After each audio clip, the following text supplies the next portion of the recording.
유교적 가르침이 지배하던 엄격한 조선시대에 여성이 먼저 이혼을 요구한다는 것은 과연 꿈조차 꾸기 힘든 일이었을까요? 아마 많은 분들이 고개를 끄덕이실 겁니다. 남존여비 사상이 뿌리 깊었던 사회에서 아내가 남편에게 등을 돌리는 일은 상상조차 어렵게 느껴지죠. 하지만 놀랍게도 조선의 법정 기록을 살펴보면 남편과의 인연을 끊겠다고 당당히 요구했던 수많은 아내들의 소장, 즉 법적 청원서들이 고스란히 남아 있습니다. 그리고 그 소장들 속에는 현대인의 상식으로는 도저히 이해하기 힘들 만큼 기상천외하고 때로는 너무나도 절박했던 이혼 사유들이 빼곡히 적혀 있었죠. 그저 과거의 흥미로운 이야기가 아니랍니다. 오늘 우리는 조선시대 여성들이 이혼이라는 거대한 벽 앞에서 어떤 용기와 지혜를 발휘했는지, 그리고 그들의 목소리가 당대 사회에 어떤 파장을 일으켰는지 생생한 기록들을 통해 들여다볼 거예요. 현대의 이혼과는 전혀 다른 그 시절 여성들의 애끓는 절박함과 굳건한 의지, 그리고 조선 사회의 숨겨진 단면을 엿볼 수 있는 흥미진진한 실제 사례들을 만나보실 수 있을 겁니다. 우리가 알던 조선의 모습 너머에 숨겨진 인간 본연의 욕망과 사회적 제약 사이의 딜레마를 함께 발견하는 시간이 될 테니 잠시도 눈을 뗄 수 없을 거예요. 유교 국가 조선에서 혼인은 백년가약이자 가문의 중대사였죠. 특히 여성에게는 한 번 시집을 가면 죽을 때까지 그 집의 귀신이 되어야 한다는 출가외인의 인식이 강했습니다. 이혼은 가문의 명예를 실추시키는 일로 여겨졌고, 특히 여성이 먼저 이혼을 요구하는 것은 사회적 지탄의 대상이 되기 십상이었죠. 조선시대 이혼 제도의 기본 배경을 보면 여성에게는 그야말로 넘기 힘든 거대한 산처럼 느껴졌을 거예요. 남편이 아내를 버릴 수 있는 7가지 이유, 바로 칠거지약이 존재했으니까요. 시부모에게 불순하거나 자식이 없거나 음탕하거나 질투하거나 악질병이 있거나 말이 많거나 도둑질을 하는 경우 등이 이에 해당했죠. 이처럼 칠거지약은 여성의 삶을 옥죄는 강력한 족쇄였을 뿐만 아니라 그들의 사회적 지위와 발언권을 극도로 제한하는 중요한 근거로 작용했습니다. 하지만 여기서 끝이 아니었습니다. 칠거지약에 해당하더라도 남편이 아내를 버릴 수 없는 3가지 조건, 즉 삼불거라는 예외 조항도 있었죠. 아내가 친정으로 돌아갈 곳이 없거나 부모님의 3년상을 함께 치렀거나 혼인할 때 가난했다가 결혼 후 부유해진 경우 등이 바로 그것이었습니다. 언뜻 보면 여성을 보호하는 장치처럼 보이기도 하지만 결국 이 모든 제도는 남성 중심의 가부장적 사회 질서를 유지하고 여성을 가정에 묶어두려는 목적이 강했습니다. 이렇듯 여성에게는 너무나도 불리하고 답답한 사회적 분위기 속에서 이혼의 문턱은 그야말로 하늘에 닿을 듯 높았죠. 고고한 유교 경전을 읽는 선비의 모습이 마치 굳건한 사회의 규범을 대변하는 듯 했을 테고요. 족두리를 쓰고 시집가는 신부의 뒷모습에는 한 번 시작된 인연은 영원히 이어져야 한다는 무거운 책임감이 담겨 있었을 겁니다. 그럼에도 불구하고 놀라운 것은 이 모든 제약에도 불구하고 여성들이 자신의 삶을 포기하지 않았다는 사실입니다. 앞서 말씀드렸듯이 조선시대에는 여성이 이혼을 요구할 수 있는 법적 창구가 엄연히 존재했습니다. 바로 기혼소장이라는 문서였죠. 관청 문 앞에서 망설이는 여성의 뒷모습, 혹은 붓을 들어 먹으로 한 글자 한 글자 절박한 사연을 써 내려가는 손의 모습은 당시 여성들이 얼마나 큰 용기를 냈어야 했는지를 짐작하게 합니다. 이 소장들은 단순히 부부관계의 파탄을 기록한 문서가 아니었습니다. 그것은 유교적 굴레 속에서도 자신의 존엄과 행복을 지키고자 했던 여성들의 치열한 목소리이자 사회의 변화를 향한 작은 균열의 시작이었던 것이죠. 과연 이토록 억압적인 사회에서 여성들은 어떤 기상천외한 사유들을 들어 이혼을 요구했을까요? 그들의 소장 속에는 어떤 이야기가 담겨 있었을지 이제부터 하나씩 파헤쳐 보겠습니다. 이토록 굳건한 유교 사회의 틀 안에서 여성들이 자신의 결혼을 끝내기 위해 어떤 사유를 들었을지 궁금해지시죠? 첫 번째로 만나볼 이야기는 어쩌면 현대인에게 가장 황당하게 들릴지도 모르는 사유입니다. 바로 남편의 못생김 때문이었죠. 상상이나 되시나요? 얼굴이 마음에 들지 않는다는 이유로 이혼을 요구했다니 말입니다. 조선시대의 한 여인은 자신의 소장에서 남편의 용모가 차마 눈뜨고 볼 수 없을 정도로 추하다고 적으며 혼인을 파기해달라 간청했습니다. 단순히 외모가 못났다는 표현을 넘어 곁에 두기조차 꺼려질 만큼의 불쾌감과 혐오감을 직접적으로 드러낸 것이죠. 이는 당시 사회에서 용인될 수 있는 이혼 사유의 범주를 훨씬 뛰어넘는 대담한 요구였습니다. 혼인이라는 것이 가문과 가문의 결합으로 여겨지던 시대에 지극히 개인적인 감정인 미적 불만을 법적 다툼의 장으로 끌고 왔다는 사실 자체가 놀랍지 않습니까? 어쩌면 그녀는 매일 아침 거울을 보며 실망하는 자신보다 잠자리조차 함께하기 싫은 남편의 모습에 더 큰 고통을 느꼈을 겁니다.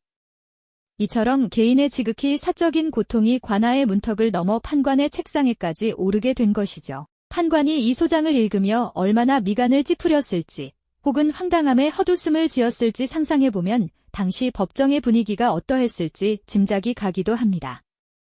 이 사례는 단순히 외모 지상주의를 보여주는 것이 아니라 아무리 억압적인 사회라 할지라도 인간 본연의 감정, 즉 행복을 추구하고 고통을 회피하려는 욕구는 결코 억누를 수 없음을 말해주는 듯합니다. 다음으로 살펴볼 이혼 사유는 지식과 신분 갈등이었습니다. 남편이 글을 모른다고요? 라는 아내의 절규가 담긴 소장을 상상해 보십시오. 글자를 해독하지 못하는 남편, 혹은 제대로 된 학문을 닦지 못해 어리석음이 드러나는 남편과의 결혼 생활은 지식인 여성에게는 참으로 괴로운 일이었을 겁니다. 당시 조선 사회에서 배움은 단순한 지식을 넘어 인격과 가문의 품격을 대변하는 중요한 가치였습니다. 특히 사대부 집안의 여인에게는 남편의 학식과 지혜가 곧 자신의 명예이자 자부심과 연결되는 문제였죠. 그런데 남편이 책 한 권 제대로 읽지 못하고 세상 돌아가는 이치에 어두우며 심지어 글자조차 몰라 중요한 서류에 서명조차 못하는 지경이었다면 어떠했을까요? 아내는 남편에게 글자를 가르쳐주려 애쓰다 끝내 좌절하고 대화조차 제대로 통하지 않는 답답함에 몸부림쳤을 겁니다. 이는 단순히 개인적인 무능력을 넘어 사회적 신분과 지식의 격차에서 오는 비극적인 상황이었습니다. 양반가에서 태어나 교양을 쌓은 부인이 상민 출신의 남편과 결혼하게 된 경우도 있었을 텐데요. 서로 다른 가치관과 생활 방식, 그리고 무엇보다 배움이라는 중요한 공통분모가 없다는 사실이 그들의 관계를 얼마나 파괴했을지 능히 짐작이 가시죠. 조선시대의 이혼 소장에는 이렇게 지식의 벽이 부부 사이를 갈라놓은 안타까운 사연들이 고스란히 담겨 있었습니다. 세 번째로 살펴볼 이혼 사유는 가장 절박하고도 현실적인 문제였습니다. 남편이 게을러서 굶어 죽을 지경입니다. 라는 소장 속 아내의 외침은 당시 여성들이 겪었던 고통을 생생하게 보여줍니다. 유교 사회에서 가장은 가족의 생계를 책임지고 부양해야 할 막중한 의무를 지녔습니다. 그런데 남편이 그 의무를 저버리고 하루 종일 방에 누워 빈둥거리기만 한다면 어떻게 될까요? 아내는 홀로 고된 가사 노동에 매달리고 밭을 일구거나 삭바느질을 하며 겨우 입에 풀칠하는 지경에 이르렀을 겁니다. 텅 빈 쌀독을 바라보며 한숨 쉬는 아내의 모습, 배고파 오는 아이들을 달래며 속으로 피눈물을 흘리는 어머니의 모습이 그려지시죠. 남편의 무책임과 경제적 무능력은 단순히 부부관계의 불화를 넘어 가족 전체의 생존을 위협하는 심각한 문제였습니다. 아내는 더 이상 참을 수 없는 지경에 이르러 체면과 사회적 시선을 무릅쓰고 관아의 문을 두드렸을 겁니다. 그녀의 소장에는 남편이 너무 게을러서 가족을 굶겨 죽이려 한다는 절박한 고발이 담겨 있었습니다. 이는 가장으로서의 도리를 다하지 못하는 남편에 대한 준엄한 경고이자 자신의 삶과 자식들의 생존을 위한 마지막 몸부림이었던 것이죠. 이처럼 조선시대 여성들은 단순히 참고 순응하는 존재가 아니었습니다. 그들은 자신의 목소리를 내고 불합리한 상황에 맞서 싸우며 때로는 법적인 수단을 동원해서라도 자신의 존엄과 생존권을 지키려 했던 강인한 존재였습니다. 이처럼 조선의 여인들은 마냥 수동적인 존재가 아니었음을 우리는 여러 사례를 통해 확인할 수 있었죠. 억압적인 사회 분위기 속에서도 굴하지 않고 자신과 가족의 삶을 지키기 위해 용기 있게 목소리를 냈습니다. 그들에게 소장은 단순히 이혼을 청구하는 법적 서류 그 이상이었을 겁니다. 자신의 삶을 옥죄는 현실에 대한 강력한 항의이자 잃어버린 존엄을 되찾으려는 처절한 몸부림이었겠죠. 한 글자 한 글자에 담긴 그들의 절박한 심정과 간절한 소망은 시대를 넘어 오늘날까지 고스란히 전해지는 듯합니다. 그 용기 있는 선택은 결코 가볍지 않은 무게를 지니고 있었죠.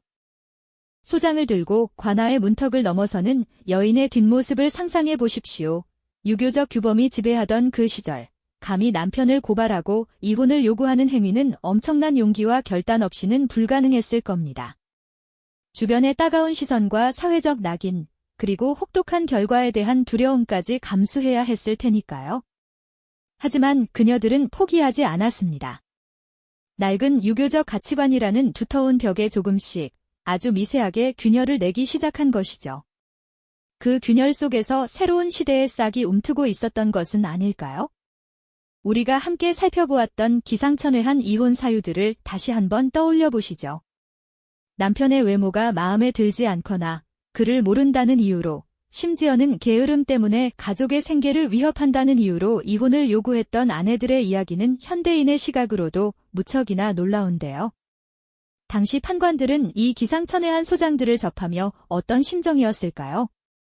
유교적 도리와 개인의 절박함 사이에서 깊은 고뇌에 빠졌을 것이 분명합니다. 칠거지약이나 삼불거 같은 확고한 이혼 기준이 있었음에도 불구하고 그들은 아내들의 절규를 외면할 수만은 없었을 테니까요. 때로는 그들의 주장이 받아들여지기도 했으니 당대 법정의 개방성을 엿볼 수 있는 대목이기도 하죠. 이처럼 조선시대 이혼 소장에 담긴 사연들은 단순히 과거의 흥미로운 기록에 그치지 않습니다. 이는 어떤 시대, 어떤 사회에서든 인간이 자신의 존엄과 행복을 추구하려는 본능적인 욕구와 마주하게 합니다. 동시에 이를 억압하려는 사회적 제약 사이의 영원한 갈등을 생생하게 보여주는 강력한 증거라고도 할 수 있습니다. 오늘날 우리가 당연하게 누리는 개인의 권리와 자유, 행복 추구권이 얼마나 많은 이들의 용기와 투쟁으로 어렵게 얻어진 값진 유산인지를 다시 한번 깊이 되새기게 해주는 것이죠. 굳건한 사회적 고정관념을 깨고 자신의 삶을 주체적으로 선택하려 했던 그들의 강인한 의지는 오늘날 우리에게도 변함없이 큰 울림을 주지 않습니까? 조선의 여인들이 소장을 통해 세상에 던졌던 질문들은 시대를 초월하여 오늘날 우리에게도 깊은 울림을 줍니다. 개인의 삶이 사회적 관습이나 제도보다 우선할 수 있는가, 그리고 진정한 행복은 어디에서 오는가 하는 근원적인 물음 말입니다. 그들의 용기 있는 선택은 굳건해 보였던 유교 사회의 질서에 작은 파동을 일으켰고 결국 시대의 변화를 이끄는 보이지 않는 힘이 되었던 건 아닐까요?